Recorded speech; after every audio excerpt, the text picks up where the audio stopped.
Salut YouTube, j'espère que tu vas bien. Bienvenue sur ma chaîne. Si tu es nouveau ici, je t'encourage à t'inscrire pour suivre toutes les vidéos que je poste.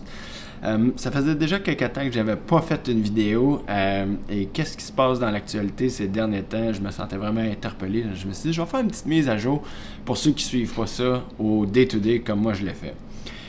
Beaucoup d'actions dans le domaine de la finance, dans le domaine de l'économie, évidemment dans le domaine des cryptos aussi. 3 sujets aujourd'hui que je veux couvrir avec vous. Le premier, un peu plus sérieux, les banques. Qu'est-ce qui se passe avec le domaine bancaire, particulièrement aux États-Unis, en Europe, ces temps-ci. Plusieurs grosses nouvelles. Deuxième sujet, la SEC ou la Securities and Exchange Commission, qui est l'organisme réglementaire de tous les securities aux États-Unis, qui est littéralement en feu avec ses poursuites ces temps-ci. On va en parler un peu.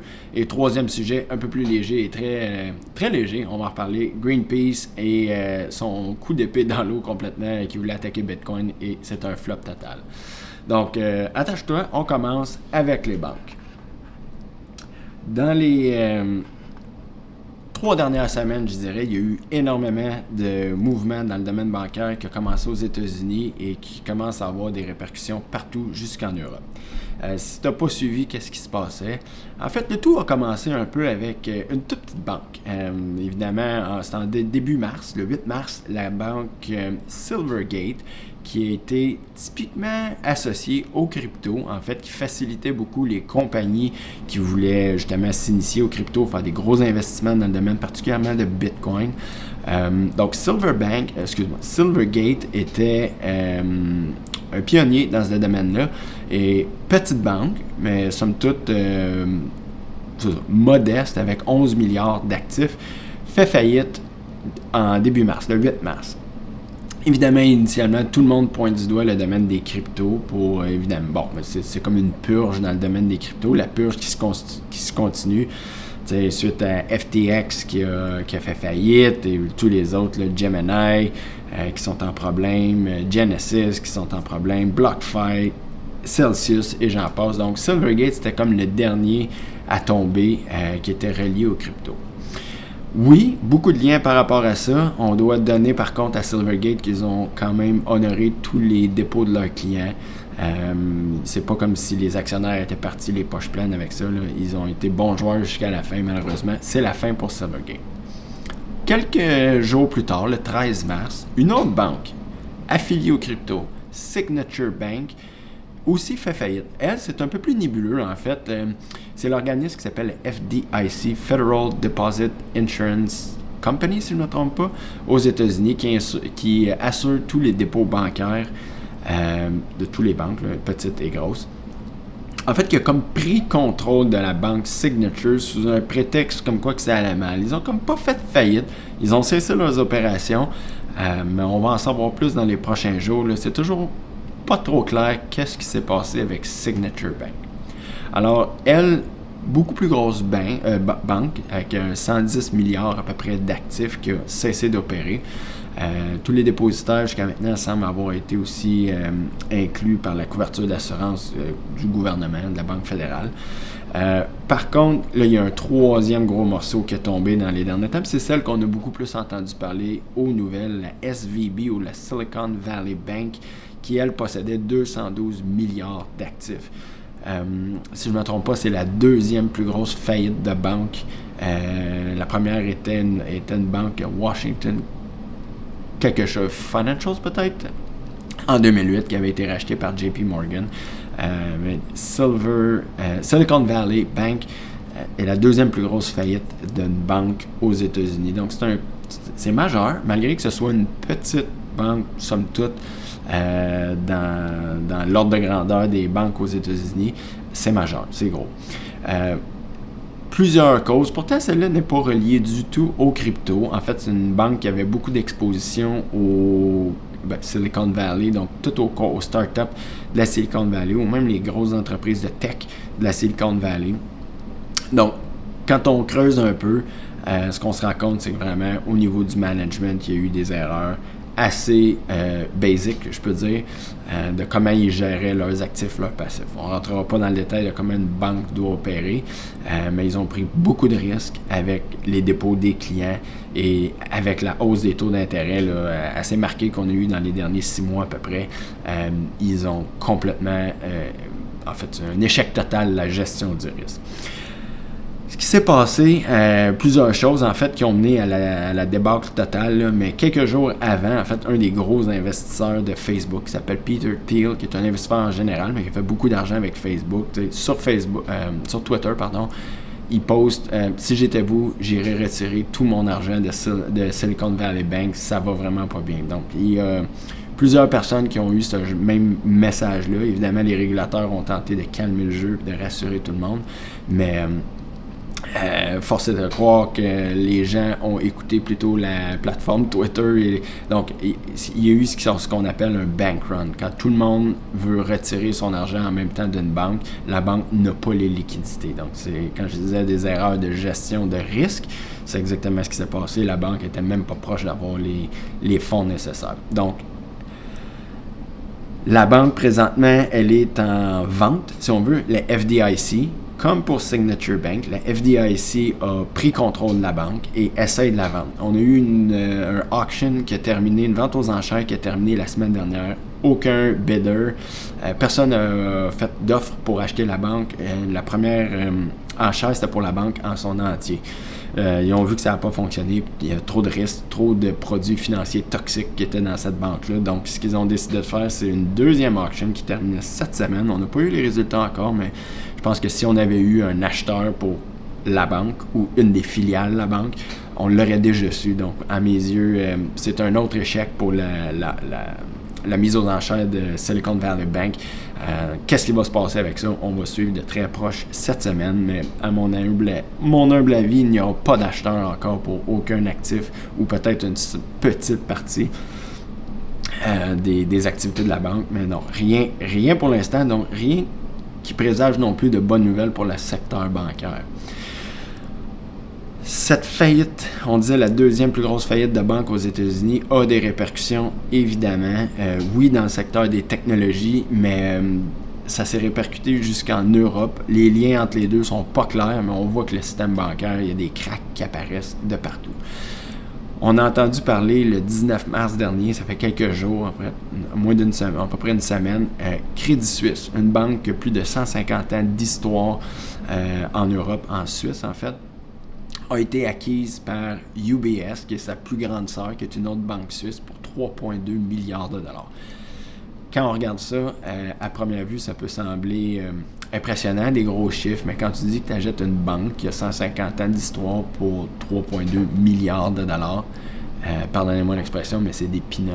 Ils ont acheté cette banque-là pour moins que ce qu'elle valait sur les dernières heures qu'elle tradait sur les marchés. Et non seulement UBS a acheté ça pour des peanuts, mais en fait, ce sont blindés de garanties de la part des gouvernements. En fait, il y a des affaires un peu étranges qui se sont passées dans cette transaction-là. On va les aborder, c'est assez complexe pour les non-financiers, mais somme toute très intéressant. Donc, première des choses, la Banque centrale suisse a injecté 104 milliards de liquidités, 104 milliards de liquidités pour permettre l'acquisition de cette banque, de Crédit Suisse. Le gouvernement suisse, donc les taxpayers, les citoyens, ceux qui payent leurs impôts en Suisse, en fait, eux, ont garanti les 9 premiers milliards de pertes de la banque. Parce que justement, les dirigeants de UBS savaient qu'ils achetaient des actifs d'extrêmement piètre qualité. Donc, ils voulaient s'assurer que si jamais les choses vont mal, le gouvernement allait les supporter. Et c'est exactement. Donc, 104 milliards de la Banque centrale et 9 milliards du gouvernement. Fait que presque un 120 milliards, là, presque au total, là, de garanties financières qui ont été données à UBS, en plus d'un prix d'acquisition extrêmement bas. Chose très atypique, et là on va voir que c'est ça, c'est très atypique dans le domaine financier lors de cette transaction. En 2008, suite à la grande crise financière, ce qui s'est passé, il y a un nouveau produit financier qui a été mis sur place qui s'appelle des AT1 bonds. C'est des obligations financières de type AT1, AT1. Et ça, qu'est-ce que ça fait en fait? C'est, normalement, dans la hiérarchie, si on veut, de qui va perdre de l'argent en premier, c'est toujours ceux qui détiennent l'équité. Donc, les actionnaires de la compagnie sont les premiers à perdre tout leur argent. C'est pas garanti. Ensuite de ça, tu vas avoir ceux qui achètent des obligations. En fait, eux, habituellement, ont des garanties. Fait qu'ils ne vont pas récupérer tout leur argent, mais une partie. Là, dans la transaction, ce qui s'est passé, c'est qu'au moment de la signature, les actionnaires ont reçu 3,2 milliards, les actionnaires de Crédit Suisse, et tous les détenteurs d'obligations de type AT1, qui valaient à peu près 17 milliards aux dernières informations, eux ont été write-off, donc zéro. Donc, des détenteurs d'obligations qui tombent à zéro avant les actionnaires qui perdent leur argent, c'est assez inhabituel. Et là, présentement, tous ceux qui possèdent ces types de produits financiers-là, particulièrement les compagnies d'assurance ou les fonds de pension, autant nord-américains qu'européens, sont très nerveux ces temps-ci. Parce que là, on se rend compte que les obligations qu'on achetait sont beaucoup plus risquées qu'une obligation standard. Puis il y en a probablement qui ont sous-estimé beaucoup ce niveau de risque-là. Et là, présentement, c'est quand ça va mal qu'on se rend compte que, ben oui, peut-être que notre analyse de risque ou le produit qu'on achetait, le rendement miraculeux d'à peu près 10% que ces obligations-là rapportaient, le risque, ben, en fait, on te rémunère pour le risque élevé. Donc, Crédit Suisse cesse ses opérations, en fait, en étant acheté par UBS. On parle d'à peu près 14 000 pertes d'emploi, vite, là, qui sont estimées qui vont venir. Et juste pour vous donner une idée, c'est une transaction majeure. Pour travailler dans le domaine des fusions-acquisitions, habituellement, ça c'est des affaires qui se règlent sur des mois de discussions, de négociations. Et cette transaction-là s'est effectuée pendant un week-end. Fait qu'on peut s'imaginer qu'il y avait beaucoup de monde autour de la table, mais impossible d'avoir tout vérifié. Donc, on voit que c'était vraiment une situation d'urgence, de pourquoi le gouvernement a donné autant de garanties financières, mais qu'on se règle tout ça en un week-end. Les dirigeants de UBS, la banque qui a acheté Crédit Suisse, savaient qu'ils n'avaient pas le temps de tout vérifier. Donc, transaction un peu étrange. Donc, pour le domaine bancaire, c'est pas mal ce qui s'est passé dans les... fait que 3 faillites de banque, 4 faillites de banque, en fait, dans le dernier mois. C'est pas bon signe. C'est plusieurs drapeaux rouges qui arrivent en même temps. Donc, il y a encore beaucoup de banques qui sont sur ce qu'on va appeler le watch list ou qu'on veut savoir qu'est-ce qu'ils vont. On suit de très proche. En fait, il y a une banque encore en Californie qui s'appelle le First Republic Bank, qui a ses actions, j'ai pas les chiffres exacts, mais son action a descendu d'à peu près 80% dans le dernier mois, donc ça va très très mal pour eux. On a Deutsche Bank, une banque, la plus grosse banque en Allemagne, qui montre des signes de faiblesse. Et Charles Schwab, qui est une banque, surtout pour les investisseurs très nantis, là, pas une banque standard ou un gros gestionnaire d'actifs, qui est aussi, sans montrer des signes de vulnérabilité là, assez prononcés. Sur les marchés, en fait, ceux qui connaissent un peu l'historique de 2008, la crise financière, on parlait des subprimes et des credit default swap. En fait, un indicateur qu'une compagnie va vraiment mal, c'est quand le prix de son credit default swap ou le CDS augmente. En fait, un credit default swap, c'est juste un contrat d'assurance qu'on peut prendre sur une compagnie.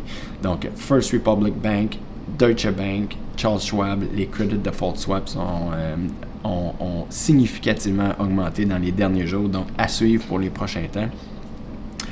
Donc ça couvre le sujet des banques que je voulais aborder aujourd'hui. On suit de très proche qu'est-ce qui va se passer. Par rapport aussi, je ne l'ai pas mentionné, mais par rapport à la Silicon Valley Bank, on parlait d'erreurs de management débutant. C'est assez évident qu'est-ce qui s'est passé comme problème là-bas. C'est trop évident que la SEC a lancé une enquête pour savoir qu'est-ce qui a pu mal aller dans cette banque-là. Comment on a pu en arriver à un tel point. En fait, on semble savoir qu'est-ce qui s'est passé, mais on veut comprendre c'était quoi les mécanismes pour peut-être changer la réglementation à ce niveau-là. Fait que le topic des banques, ça ressemble à ça. Le deuxième sujet que je voulais aborder avec vous aujourd'hui, c'était la SEC, la Securities and Exchange Commission, qui est l'organisme réglementaire, un peu l'équivalent de l'AMF, l'autorité des marchés financiers ici au Québec, Canada. La SEC est en mode attaque ces temps-ci.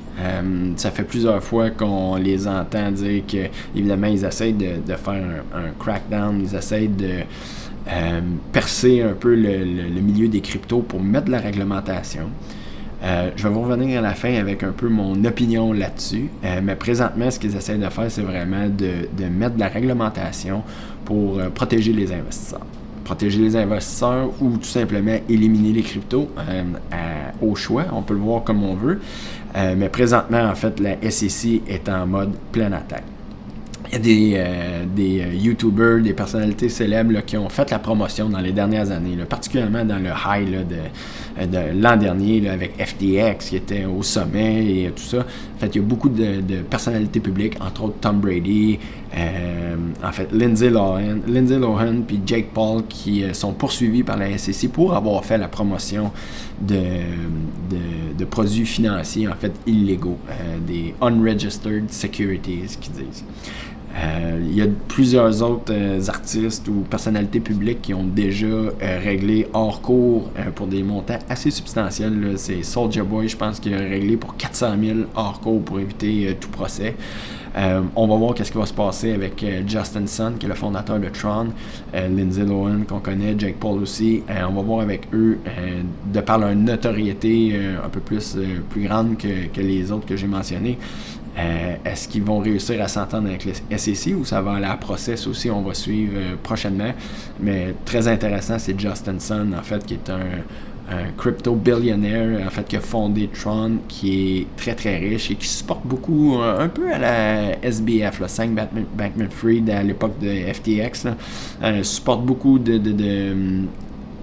projets crypto, très impliqués, il y a des tentacules un peu partout dans l'écosystème. Donc, à suivre, qu'est-ce qui va se passer avec Justin Sun.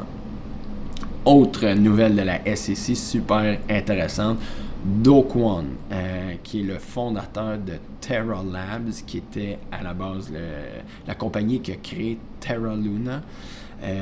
En fait, s'est fait arrêter aujourd'hui au Monténégro, près de la Serbie. En fait, Do Kwon était en cavale depuis presque un an déjà. En fait, Terra Luna, le crash de Terra Luna, en fait, est à la base, si je ne me trompe pas, c'était en mai 2022. C'est un peu ça qui a été l'élément déclencheur de toute la cascade, en fait, de liquidation, de faillite en crypto. Grosso modo, Terra Luna est un protocole d'à peu près 40 milliards. Pour un stablecoin algorithmique. Le stablecoin, en fait, ce qu'il faisait, c'est ils utilisaient simplement un algorithme pour maintenir une valeur de 1$. Tranquillement, ils ont commencé à utiliser Bitcoin pour supporter, pour en fait peger la valeur de leur stablecoin. L'algorithme a complètement déraillé, tout est tombé à zéro, mais dans leur tentative d'acheter beaucoup de Bitcoin pour supporter la valeur au PEG, la rumeur dit que Do Kwon aurait pris beaucoup de ces bitcoins-là. Donc, le protocole au complet avait une valeur, une capitalisation de marché d'à peu près 40 milliards quand tout s'est écroulé. Combien lui a réussi à extirper de ce protocole-là et à des fins personnelles, on ne sait pas, on va le savoir très probablement bientôt. Mais c'est ça, au Monténégro, Do Kwon a été arrêté immédiatement. Le SEC et le gouvernement américain sont en train de faire des tentatives d'extradition pour l'amener aux États-Unis. Et il était, c'est ça, au Monténégro, à destination de Dubaï, en possession de passeports de quelques pays, entre autres le Costa Rica, mais semble-t-il que même avec les millions de dollars qui s'est mis dans les poches avec sa fraude de Terra Luna, il n'a pas été capable de trouver quelqu'un pour lui faire des passeports d'assez bonne qualité. Fait que c'est fait prendre parce que, semble-t-il, ses papiers étaient assez contrefaits, mais de mauvaise qualité. C'est ça qui a mis la puce à l'oreille des agents frontaliers. Donc, c'est fait prendre à l'aéroport au Monténégro. Dernier point, et le plus important selon moi par rapport à la SEC et leur attaque sur le marché des cryptos.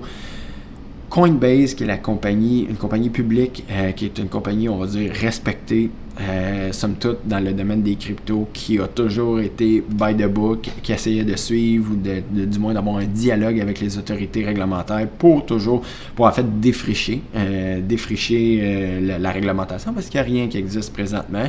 Donc, je pense qu'ils ont eu une trentaine de rencontres dans les derniers mois avec la SEC, les divers organismes réglementaires américains.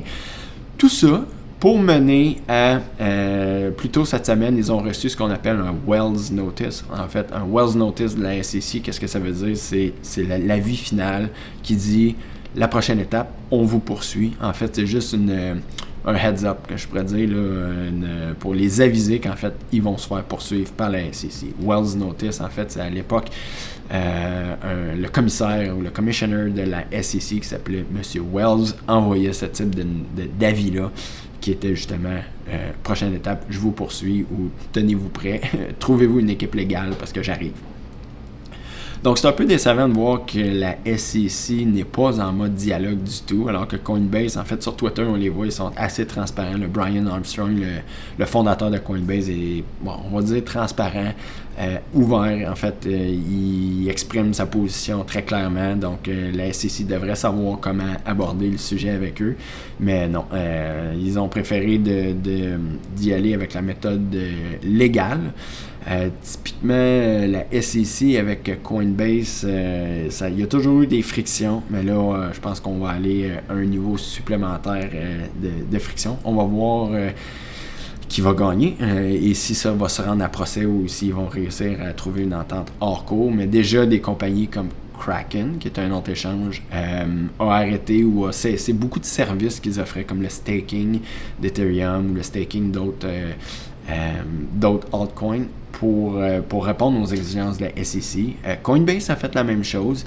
Je connais pas tous les détails, en fait. Est-ce parce qu'ils n'ont pas fait assez vite? Est-ce que c'est parce qu'ils en ont conservé certains que la SEC aurait aimé qui enlèvent aussi?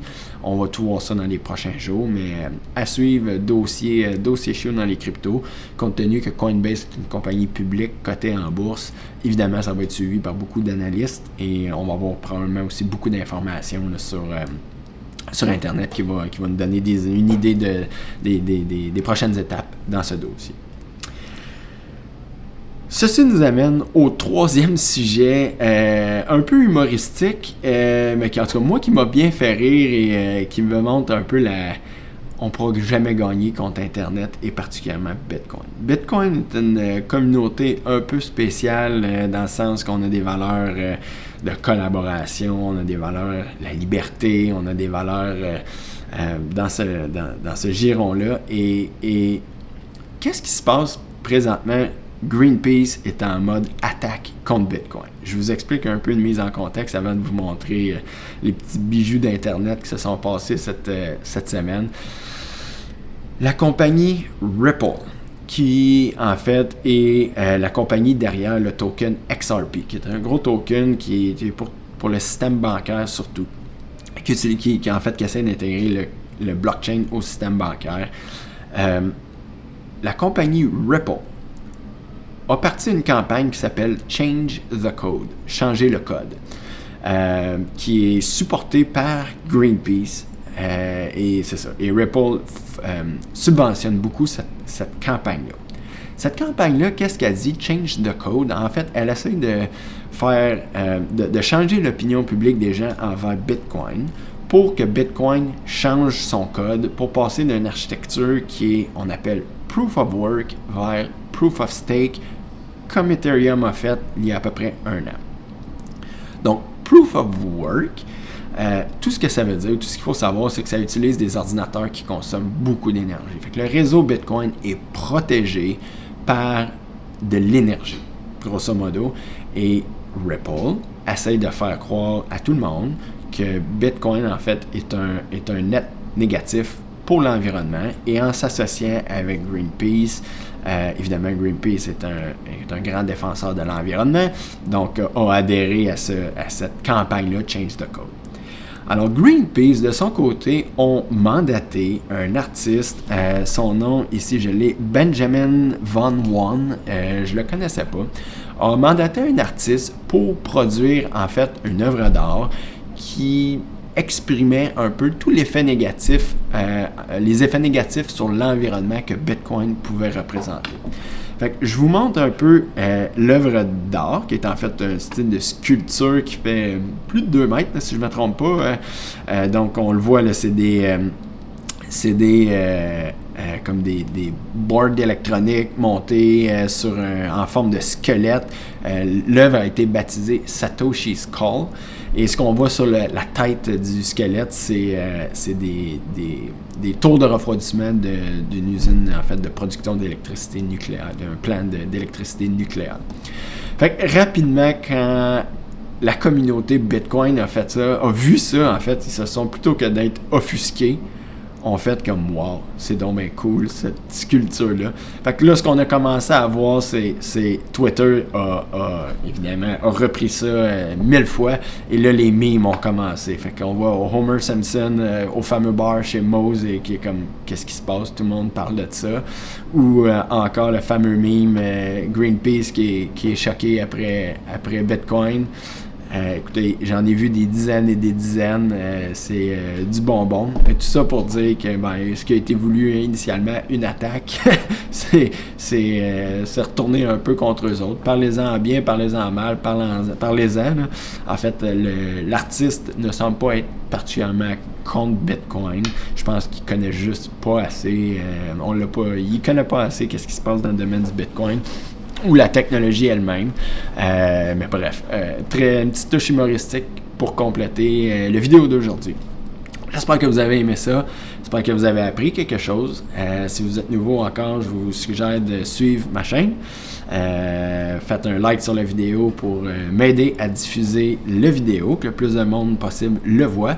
Donc, je vais essayer dans les semaines qui viennent là, d'être plus régulier sur mes postings, faire une mise à jour hebdomadaire, j'aimerais ça, sur les dossiers importants, sans aller dans le détail trop de chacun, là, un peu comme j'ai fait aujourd'hui. Et en parallèle, je vous annonce, j'ai déjà fait quelques posts, je vais faire une série de vidéos aussi en parallèle sur, évidemment, les cryptos, Bitcoin, mais une machine que j'ai designée. Je vous en dis pas plus, mais vous allez pouvoir me suivre au travers du processus de design, de fabrication et même d'installation ou de testage du prototype. Je vous en dis pas plus, je vous mets ça dans mes prochaines vidéos. Merci d'avoir été là jusqu'à la fin. À bientôt. Ciao.